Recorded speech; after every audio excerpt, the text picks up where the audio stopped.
methods. He's going to tell us where Curly's gold is buried in part 2 of his speech. Please welcome Michael, everybody.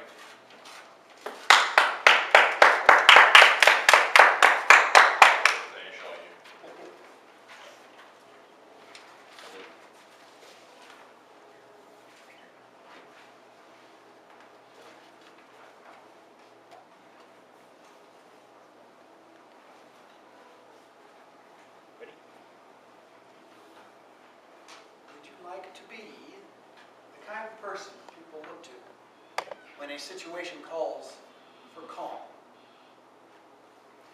Last week, as you might remember, I introduced you to the concept of situational awareness. Situational awareness. And I described for you the 3 stages of it. First is perception, second is judgment, and third is decision making. And I opened with a quote from what turns out to be a quote from astronaut Jim Lovell, the commander of Apollo 13. There are people that wonder what happened. There are people that watch what happened. And there are people who make things happen. What kind of person do you want to be? Would you like to be the kind of person who makes things happen? Would you like to be the kind of person who can go from this to this to this?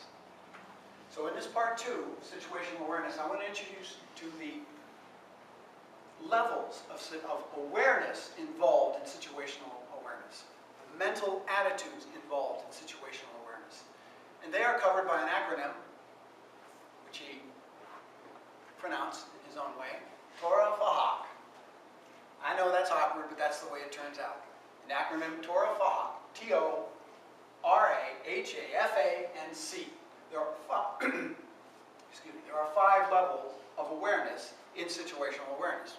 I will use driving as a metaphor to describe these 5 levels. The first level, imagine you drive to work in the morning, you park the car, you get out, and then you wonder, how did I get here?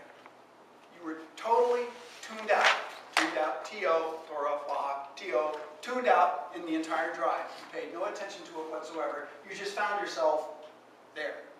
Has that ever happened to you? It's happened to me lots, especially when you have to commute daily on the freeway. It just happens. The second level is called relaxed awareness. Imagine, have you ever had a defensive driving course? Okay? You all had a defensive driving course. What they teach is relaxed awareness. Well, they teach you certain specific skills like maintaining a 3-second space behind the car in front of you, checking your mirrors periodically, watch your speed, all the other things they teach in defensive driving, but all they're really saying is have a relaxed awareness of the situation you're in. Make it automatic. Don't be uptight about it. Just do it. You can carry on an attitude, an awareness level of relaxed awareness for a long time. It doesn't drain you. It's a perfect thing to do. The third level is called focused awareness. Imagine that you're driving your car and you come to a stop sign or a light, and the light turns green just as you get there. But as you're beginning to go to the intersection, you notice a car coming in the cross street. And you're wondering, is he slowing to a stop or not? So your attention diverts to him. You put a lot of energy in that attention. Your leg comes up to hit the brake just in case. You've elevated your awareness stage to a focused awareness. You are focused completely on the situation at hand, ready to take action as necessary. Focused awareness. The 4th stage, imagine that instead of that car coming to a stop at that light as you're ready to go through it, that he accelerates and just goes through the intersection. At that stage, you elevate your own awareness to high alert.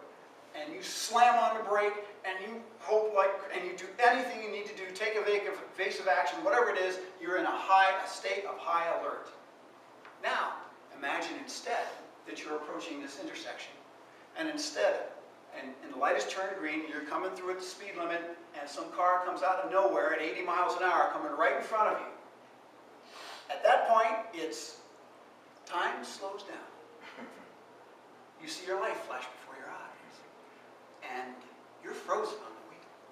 Or perhaps you're not frozen on the wheel, but there is just nothing you can do. You're going to wreck.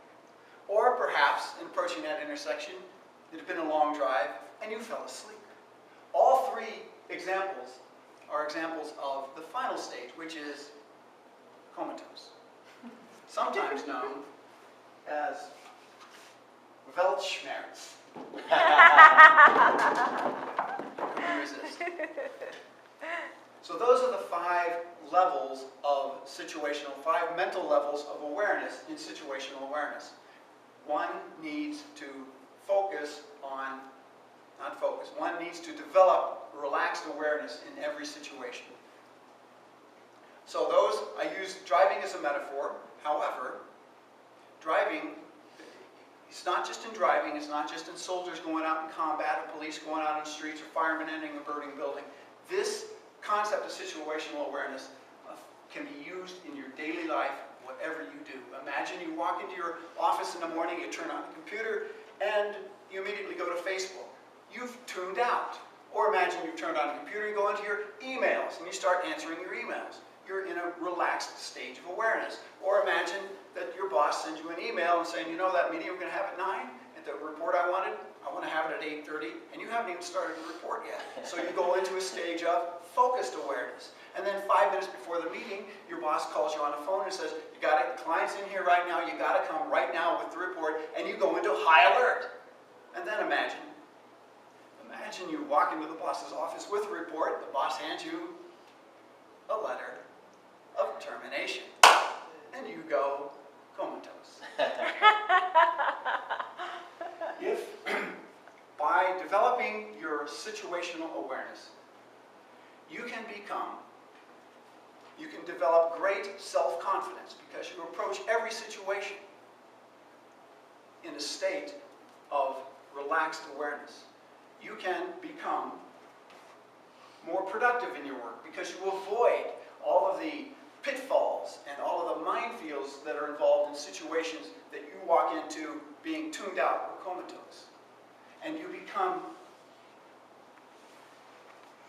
enjoy your work more because you know the skills to avoid those situations that are in constant states of high alert. So if you want to become the kind of person that goes from this, to this, to this, develop situational awareness. Mr. Toastmaster.